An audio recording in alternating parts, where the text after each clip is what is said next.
Hey y'all, this is Dina. Welcome to my channel. Okay y'all, so I'm back with a little bit of an information or video. Earlier tonight I loaded a video about what I'm going to take to my craft fair.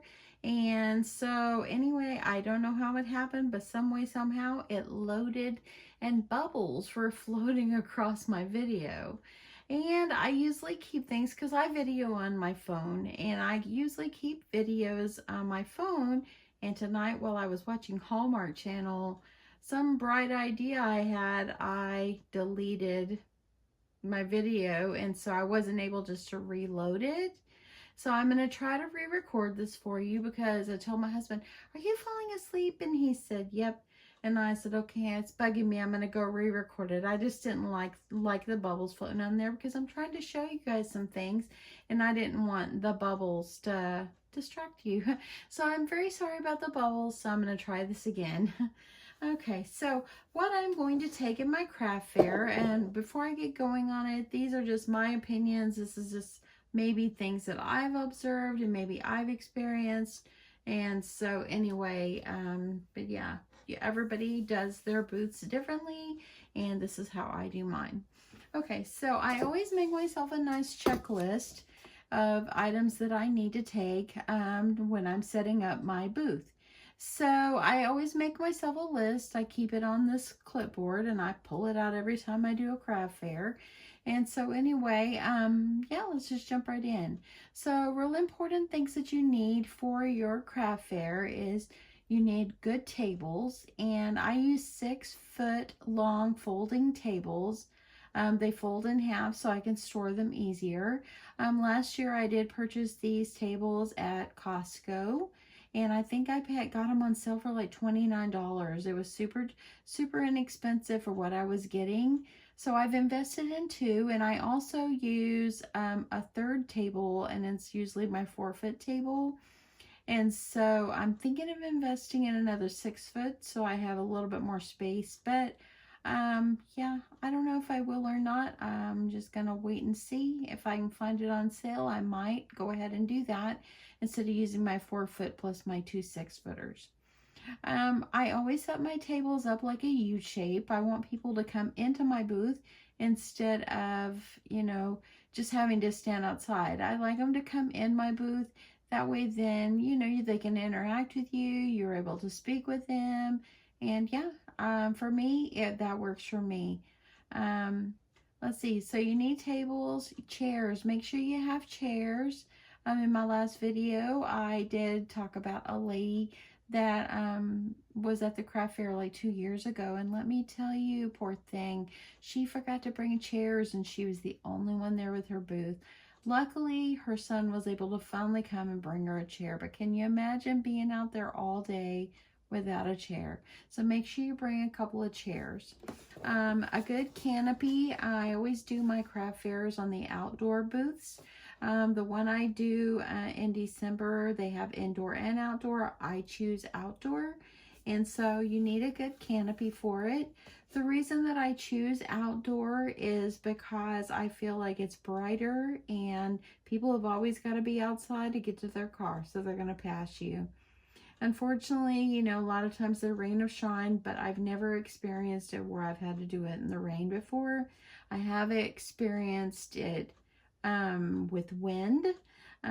So anyway, yeah, that was only one time. Last year it was windy a little bit, but not too bad. Okay, tie downs for your canopy. Now, in the past, I just told you about a very windy time that I had done my craft fair, and my husband would do tie downs and stake in the ground. But I have them out in my garage. I put them back out in my garage, but I have these weights, and they have a little cutout on the side, and they're about that big, and they hold down they fit on the legs of your canopy. They slide on, and they hold down your canopy so it won't blow away or anything. They're a great asset, and they were like $29 at Academy, and so they were well worth it. My husband brought them for me a couple of years ago. So having tie downs for your canopy or the weights is a way to go. Christmas lights for lighting, and earlier I didn't know where I'd put these, but here I found them. I always keep some Christmas lights in my stash of goodies that I take with me, things that I might need, because if you ever are doing a craft fair where it's going to start getting dark, you need to be able to light your booth. So Christmas lights work wonderfully. Decorations, make sure you bring inviting decorations to your craft fair to set up your booth, because if your booth is inviting, you're more likely to have people come in. So make sure you bring some nice garland, or if you're doing Christmas time. One year I did a pink Christmas tree outside my booth and all that, but that was the year it was windy, and that one didn't last long. I had to have my husband put in the car because the wind kept knocking it over. It was real cute though. Make sure you bring extension cords. You're going to need that. You might need to plug in your phone, your Christmas lights, or whatever. So just make sure you bring an extension cord or two. Zip ties. I always have zip ties, and I have some in this little thing that I have here. Make sure you can see this. Here, I always keep them in here. I always bring this little 3-drawer thing, and that way I'm able to put things in it. I keep my business cards in here. As you see, you're able to put your pins and everything just right there, and it's accessible for you. Okay, so items that you need for your tables. Always want to have some nice tablecloths. Now in the past, I have used some sheets. I would buy sheets, and then I covered the top of it, made like a topper on it with Christmas paper, and that works really well. But if you have a little bit of wind and you're trying to store your bins underneath your tables, it keeps blowing your tablecloth around where they can see under your table. So I purchased these 6-foot long stretch tablecloths, and they go down where each corner will be underneath the leg, each leg of the table. And so that way it will hold it in place. So I picked up 2 of them. If I do end up getting another 6-foot table, I'm going to I'll order another one. I paid like $10 and some change, maybe a little more, on Amazon for these. And yeah, I'm excited about this. Now, I did see another site that had them for $13, and they had a bunch of different colors. It was tempting to do pink, but I decided I was going to get black, and I want to use maybe buffalo print paper this year on the top of my tables. So I still will put Christmas paper over the top, and that way then it kind of just makes it a nice decoration. So anyway, I got these on Amazon. Actually, they just came in the mail a couple of days ago. Okay, so things that you also need. You need baskets for your items. I usually get mine at Dollar Tree. Every year I'll pick up 1 or 2 more. But you want to have some baskets. That way you can, have all your items in it and everything. You need to have some tape, and so I will bring my nice trusty tape dispenser, as well as like some larger tape here. You never know when you're going to need it. Clothespins, y'all. Make sure you bring some clothespins. And I put them all in this zipper pouch, but I've got some clothespins in here. You never know when you're going to need it. If you need to hang something up or hang a sign, you can use your clothespins. Rope, I don't have any here with me, but I usually bring some like some thinner rope, and if you want to hang things up from the poles on your canopy, you'll need the rope. And if you do that, it does make everything more inviting. More people, if they see things hanging and they get interested, they're going to come in and they're going to check out your booth. So always bring rope. Paper clips. I've got some paper clips here. You never know when you're going to need them, so I always bring a few. Let's see. Other things that you might need. Your bags. Make sure you bring bags. I didn't show these earlier, but these are some of the small bags I use. I get these on clearbags.com. Usually I get like 50 of them for less than $10. And so I usually have a couple of sizes but those are some small ones that I found when I was cleaning out this afternoon. So make sure you have bags. Bring some tissue paper if you want to wrap your items. You want to have a good presentation even when you sell it. Business cards, as you see here, I have some business cards. I had these printed on Vistaprint.com last year, and yeah, I'd like to add a little more to them, but I've still got so many of them. I thought, you know what, I'm just going to continue to use them until they're gone, so it's all good. Business cards are good, and let me just tell you, if you watched my earlier video, I did tell this story, but last year, I gave out a business card with every purchase, and I had 2 people that reached out to me. One of them reached out to me 2 times, and she purchased more items from me. I just met her up at the Walmart, and I opened up the back of my car, and she just purchased what she wanted. So literally 2 times, I probably made more than $200 on her just because of items that she still wanted. So it was beneficial to have my email on there for her to email me. And yeah. I also had another lady, Miss Jackie. She knows who she is. That's how I met her. She's in my craft group. She follows me here on YouTube now. But she came to my craft fair, and that's where I met her. And she also met me up at Hobby Lobby and bought a few more items from me as well. So having business cards with some information on it, it's a good thing to have. Bring your change. I always bring maybe $50 or $60 with 1s and 5s. And usually I don't really give a lot of change because the last couple years I've sold pretty well, and I'm hoping to have a repeat of a year. You're going to need a credit card reader if you want to make more sales. Now, 2 years ago, I did not have the square, and now I have the square. It just pops in the bottom of my phone and all that. But I lost out on a bunch of sales 2 years ago, and last year I had this. And because I had this, I made an extra $650 just on credit card sales. Now, I did speak of this earlier. I did receive an email that the Square is charging 2.5% or something, and plus 10 cents or something like that, something to that sort. Don't quote me on that one, but I know they have a little bit more of a fee. So this time, if people are going to be using credit cards, I think what I will do is probably charge an extra 50 cents or $1 on their order. That will cover my fee. Pouch or a money box. I have always used this for to put my change in. This little quilted little zipper pouch that I have made in the past. I also have this one that Miss Lori made me, and I actually stuck my paper clips or my clothespins and stuff in here. So I'm gonna probably take both of these. Let's see here. Make sure you bring water and a cooler. You don't want to spend all your profits on water out there, so it's cheaper just to go to the grocery store and have water in your cooler.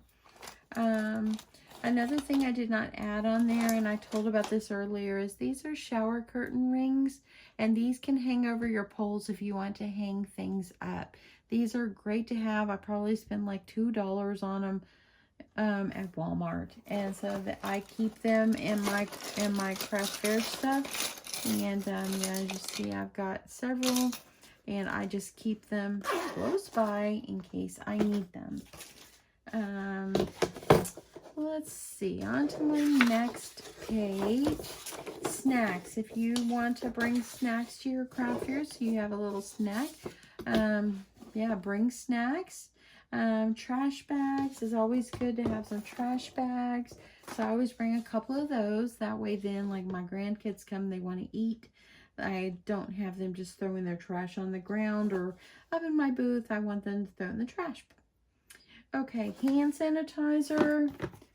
I always bring hand sanitizer. Y'all, it's germy out there. So it gets dirty, and if you want to eat something, you want to make sure to clean your hands. You might not always be able to go into the restroom and wash them. A calculator, bring a calculator. Everybody needs one of those. pens, paper, pencils. I always try to bring like a little notebook. I bring like a marker. I try to bring like some different markers and so forth. Make sure you also bring price tags. I had showed that I don't know if I still have them out here. I was cleaning, oh yes I do. Here, I made some like this last year. I don't know if I'm going to do the same thing this year. But yeah, I just used a white pen and just wrote on these black cards. It worked wonderfully. So, and I just taped them on like on the edge of my baskets or whatever, and it worked just fine. Let's see here. You can also use like if you want to do price tag stickers, if you want to take the time to do that. But I don't really want to do that. Like if I've got 100 hot cocoa packs, I don't want to make 100 of those tags. So I usually just put one price tag on my basket. Signs, make sure you have a sign that tells people what the name of your booth is. I have an A-frame sign that I use year after year, and I'm not tired of it, so I'll keep using it. You want to make sure you bring your cell phone and a charger. You never know, and like if you're using your cell phone for your credit card reader, you want to make sure you have your charger. Let's see, Band-Aids. You never know if you're going to need any Band-Aids. So I always keep a few in my little drawer here. Kleenex and paper towels is a real good thing to bring. You just never know when you're going to need it. Mostly it's important to bring those paper towels. You just never know. I just usually bring a roll. Your price list and a list of items. I don't know if I still have it here. I think I threw it away. Oh no, here it is. I didn't throw it away. But this is my last year's one. What I did is I make a list of everything I was selling. I made a list of how many I brought and how much I was charging. And so that way you can kind of count, see how many you still have left at the end of the day. And you kind of know how many you have sold. So that's good. Let's see. I already talked about the sign in front of my booth. If you have any other need for any other signs, like my daughter made me one that says, get your stocking stuffers here, and I always hang it up. And yeah. And also make sure you bring a jacket or a sweater. You never know, it might be pretty cold where you're going to need something. But yeah, those are some really important things to bring to your craft fair. Let's see here. I'm trying to think of what I talked about in my earlier video. Okay, so I've had people make comments about, oh, your prices are too low and so forth. I just wanted to say that I charge what I feel is fair, and I don't try to compete with other booths or anything like that. It's just what I think is fair, and I just try to calculate how much maybe I've spent, and just add a little bit. Now, you're not going to get, in my opinion, you're not going to get rich out there. This is a craft fair. Most of the items are paper items. I mean, my most expensive item is probably going to be my ladder, but most everything else is probably going to be, unless I sell my flamingos, which they'll go for $45. But other than that, everything is going to be less than $25. So they're lower value items, and so I just want to, at the end of the day, want to make sure I don't bring it home with me. I want to sell it, and so I just want to, yeah, I just want to sell my items and, you know, maybe make someone's day a little happier where they didn't have to go out shopping for something. And yeah, so those are my opinions. Maybe in my area, things are a little bit cheaper than your area. So if you're thinking, oh, she doesn't charge enough, well, maybe things cost a little bit more in your area. So I am selling my items at what I feel is fair in my area. Let's see here. Oh, I also touched base on how do you find your craft fairs? Where do you go? Check out your local city, your city hall or whatever. Maybe their websites, it will tell. Or churches, maybe schools. You can also find, you know, craft fairs through those as well. yeah, I'm trying to think. I hope I didn't miss anything that I spoke of earlier. I mean, if you want to go back and watch my other video, I'm so sorry about the bubbles. I guess when I loaded it, there is a bubble feature, and I guess I accidentally hit it and didn't even realize it. And stupid me, I went and I deleted my video a while ago. I should have looked at the video, but I proofed it where I put my videos together. And so when it loaded on Facebook or YouTube, I didn't see the bubbles. So I do apologize for that. I hope it didn't mesmerize anybody. But anyway, hopefully now if you watch this one, you'll be able to see a little bit more clearer and all that. And yeah, I just wanted to jump back on because I wanted to make sure that you were able to see, some of the items that I am taking in my list without bubbles floating through. So anyway, I do apologize for those bubbles. Anyway, I think that that's all. I hope that everybody finds this helpful. If you're doing a first time craft fair, just go out there. The best way to find a good craft fair too, and to know if it's a good one you should do, make sure that they advertise really well. If they have not advertised, then you're probably not going to do well because people won't know about it. So you want to make sure that you advertise well, that the craft fair that you are participating in advertises. That way then people are going to come. The one I do this year, I know for sure that the lady told me that they actually have had to turn some people away. They had so many vendors. So it's going to be a large one. I'm praying for great weather that day. That's always great. Last year I had like upper 70s, low 80s. It was a little bit windy, but you know what? It turned out just fine. And y'all, last year I sold 75% of what I took. So that was the awesome thing. I took 75%. I sold 75%. I told my husband, because after the craft fair was over, we stopped and ate a taco at Taco Casa, and I told him, I said, how much do you think I sold and all that, and he said, I bet you sold at least 75%. So I took that out as a really good day. So anyway, that is my take on what you should be taking to your craft fair, how to get things set up, and so forth. I know that when I go to my craft fair, the first thing I do is pop my canopy up, get my tables, and my husband helps me with that. And usually other than that, and he'll help me get my tablecloths on. And then after that, I set everything up because he knows I'm probably going to go move it anyway. So I just have it in my mind how I want things to be set up. And yeah. Anyway, I think that is it. I hope that you enjoyed this. Again, I'm sorry for the last video and the bubbles. I do apologize for that. Didn't realize that it actually happened. So anyway, hope that you find this informative, and I hope that you find it helpful. And thanks so much everyone for watching. Yeah, I also talked earlier in my other video about my dad, and that I had went down yesterday and I spent the night with my dad. My dad lives in assisted living. He's 82. And I did tell my story about, just spending time with him. It was every time I just enjoy it, just because, it's just really good to be able to know you're there with your dad. And again, if you haven't watched my last video and you don't know, I did lose my mom 2 months ago, and it's been extremely hard, but you know what? I just want to go and keep checking on my dad to make sure that he's doing okay. And he is. He's doing really well. And he told me that she's not suffering anymore, and his mama is happy and in heaven.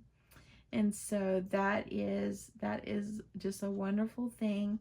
And that he is at peace with that, and I think I'm at peace with that too. I'm just still having a hard time without her, but I know he is too, but we're at peace with it. So anyway, yep, had a great visit with him, and he is just the best dad ever. I just love him so much, and all that, and I just care so much about him. But anyway, I did tell a story on my video, and I'll tell it again, that when I went down yesterday, I told my dad, I'll bring you, what do you want to eat? And I said, do you want, I told him, do you want me to stop at Cracker Barrel and pick up some vegetables and dumplings? And he goes, nope, I want pancakes. And I'm like, okay. So y'all, he just loved his pancakes, and he loaded them up with his peanut butter and all that. And it was just nice just to sit and have a meal with him. You know, I don't get to see him all the time because he's like an hour and a half away from me, so I can't like go there every day, you know, but I try to go on Friday evenings since my mom passed away. I try to go Friday evenings, and I'll come back Saturday morning unless my husband goes with me, and then we'll come back. We'll stay a few hours and then come back. But yeah, I go there and I help him by doing his laundry and just helping him out with things he needs. And oh, last night I even shaved his whiskers because he has a goatee, but he had a mustache and all that starting up. And so I said, Dad, we need to shave you. So I shaved his face for him and got him all fixed up. But anyway, it was a great time. And yeah, I just love spending time with my dad, and I miss my mom totally so much, and all that. And I know that she's probably smiling because she knows that I'm going to take care of him, and that's why I'm going. So anyway, thank you so much for watching, and I'm so sorry again about the bubbles. Hopefully now you can see this a little bit better, and hopefully no more bubbles will pop up. Anyway, I'm gonna try to go in there and go catch my husband. He's already Zing logs in there, so maybe I will catch up with him too. So y'all have a good night, and thanks so much for watching. Bye.